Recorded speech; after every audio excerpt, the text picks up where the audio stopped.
Students, we were doing gravitation chapter number 3. Now let me solve the assignment problems which I gave you last time. Question number 1 was, what happens to the gravitational force between the two objects when the distance between them is half? Solution 1.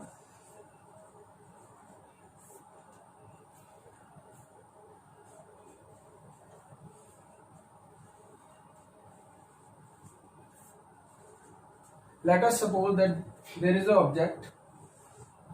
There are two objects m1 and m2, and they are separated by a distance r. Then F, the force, the gravitational force between them is given by G m1 m2 upon r square. Now let us suppose that this is equation number 1. Now let us suppose that r dash is equal to half of the initial distance, that is 1 by 2 r, as it is given in the question, when the distance between them is halved. So the new distance is 1 by 2 of the previous 1 by 2 r. So let the force, new force, be F dash. It is given by G m1 m2. There is no change in the mass, and r becomes 1 by 2 r whole square. R dash square means 1 by 2 r square. So it comes out to be G m1 m2 upon r square divided by 4. Now it becomes 4 G m1 m2 upon r square. So F dash is equal to, this force is, as we can see from the equation 1, this G m1 m2 upon r square is F. So it becomes 4 times of F.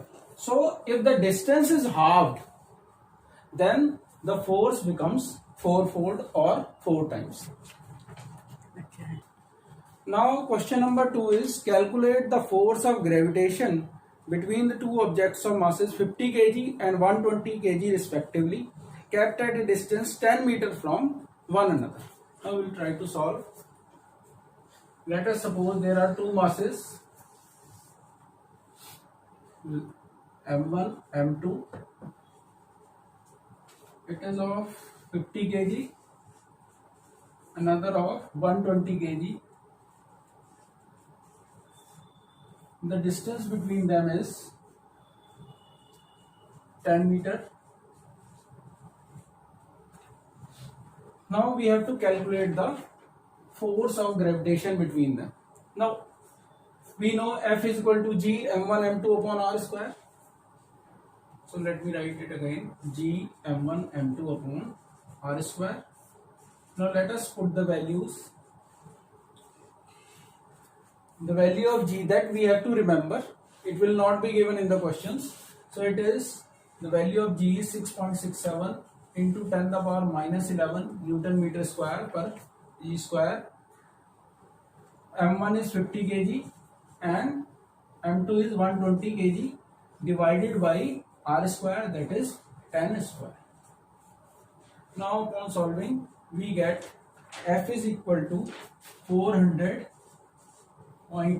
into 10 to the power minus 11 Newton, and it comes out to be 4 into 10 to the power minus 9 Newton.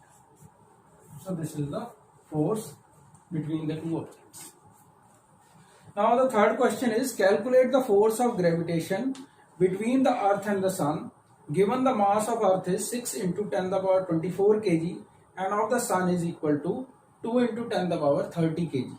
The average distance between the two is 1.5 into 10 to the power 11 meter. Now we know again F is equal to G mass of earth, mass of sun m1 m2 upon r square. This r is the distance between the earth and the sun.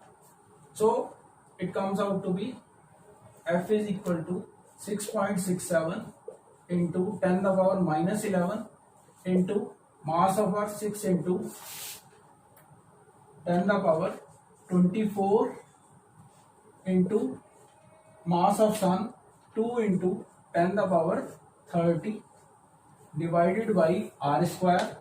The distance between the two is 1.5 into 10 the power 11 whole square. Now we will solve it. 6.67 into 6 into 2 into 10 the power 30 plus 24 minus 11 divided by 1.5 into 1.5 into 10 the power 22.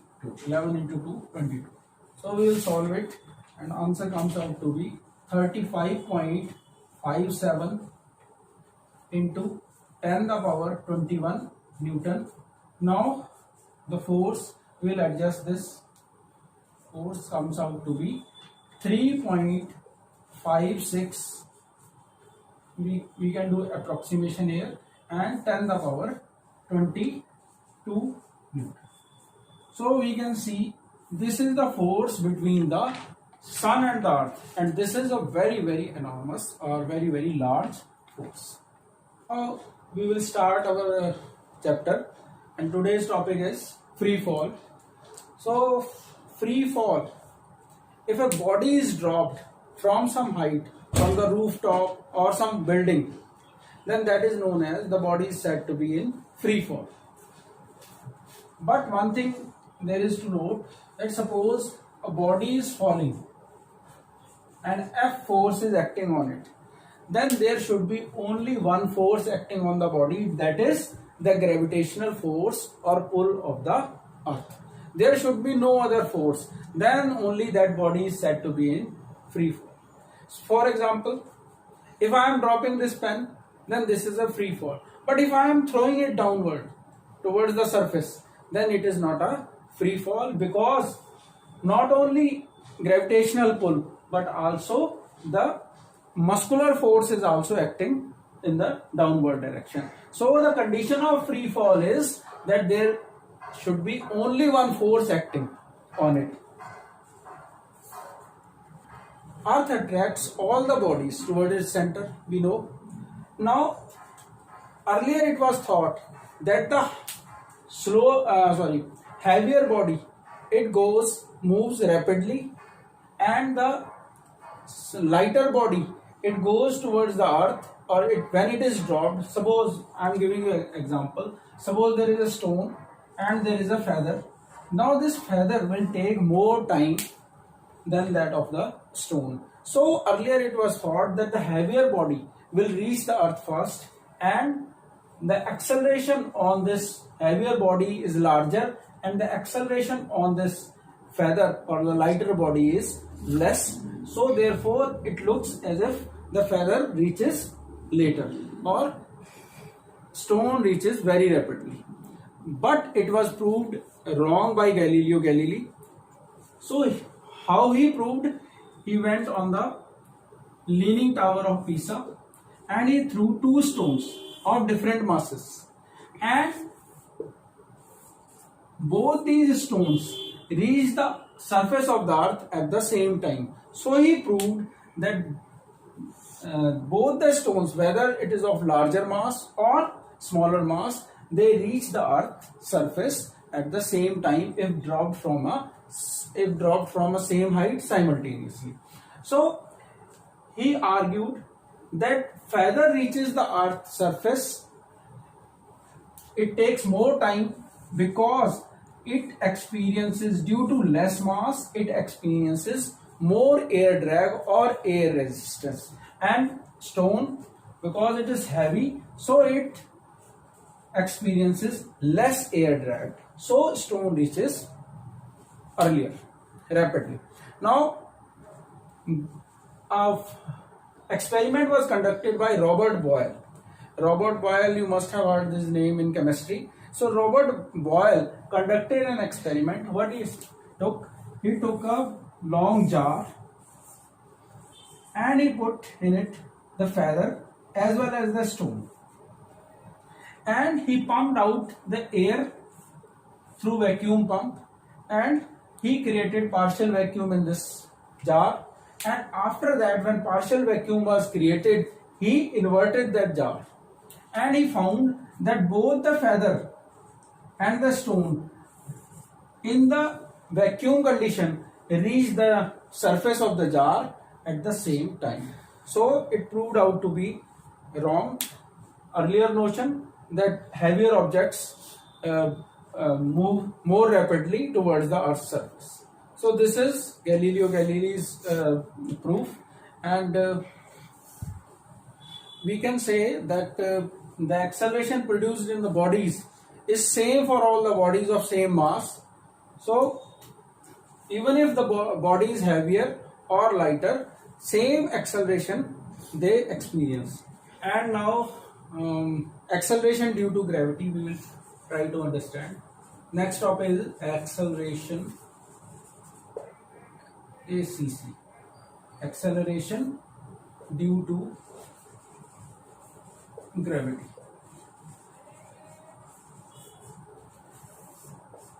It is denoted by small g, that I will tell you. Now acceleration due to gravity is its value is g 9.8 meter per second square. Now the acceleration due to gravity is the acceleration which a body feels when it is dropped or when it comes under the impact of or under the atmosphere of Earth. For example, when a body is thrown, when a body is dropped, then it experiences gravitational acceleration that is given by g. But if a body is thrown in the vertically upward direction, then it also experiences acceleration. Now here the acceleration is negative, or we say that it is experiencing gravitational acceleration of 9.8 meter per second square. Retardation of 9.8 meter per second square, or you can say that acceleration of minus 9.8 meter per second. If the body is dropped towards the Earth, then it experiences a positive acceleration, that is plus 9.8 meter per second square, and if it is thrown vertically upward, then it experiences negative acceleration, deceleration or retardation, or minus 9.8 meter per second square. Now let us calculate the value. So I was just telling you, now we will calculate the acceleration due to gravity. You know the value is 9.8 meter per second square, and this acceleration is uniform and it is experienced by all the bodies on the Earth's surface or inside the Earth's atmosphere.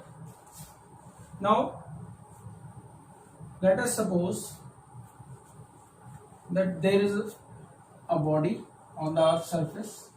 Let this be Earth's surface, radius be r. Body is falling, free fall is there. Let the mass of the body be m, small m, and mass of Earth be capital M. Now we know we are calculating acceleration. Now we know that the force of gravity between the body and the mass is g m upon r square, where capital M is the mass of the Earth, capital R is the radius of the Earth, small m is the mass of the stone or any body which is dropped. So we know F is equal to mass into acceleration. So A is equal to F upon m. So we will apply the same here. F upon m is equal to gm upon r square. Now see. Now this is denoted by not by A but by g, gravitational acceleration. Now here we can see that g is constant, universal gravitational constant. M is mass of Earth, which is also constant. R, radius of Earth, which is also constant. So gm upon r square is equal to g. Therefore this acceleration due to gravity is constant, so it remains uniform, as I told you earlier. Now we'll calculate it. G is equal to 6.67 into 10 the power minus 11 into 6 into 10 the power 24, here 6.4 into 10 the power 6 meter joules, and it comes out to be 9.8 meter per second. So this is all we have done. So this is acceleration due to gravity. If you have any doubt, you can ask me. If you have any queries, I will be answering in the next session. Second thing is that next I will ask next in the next lecture I will try to answer PT1 solution. Thank you.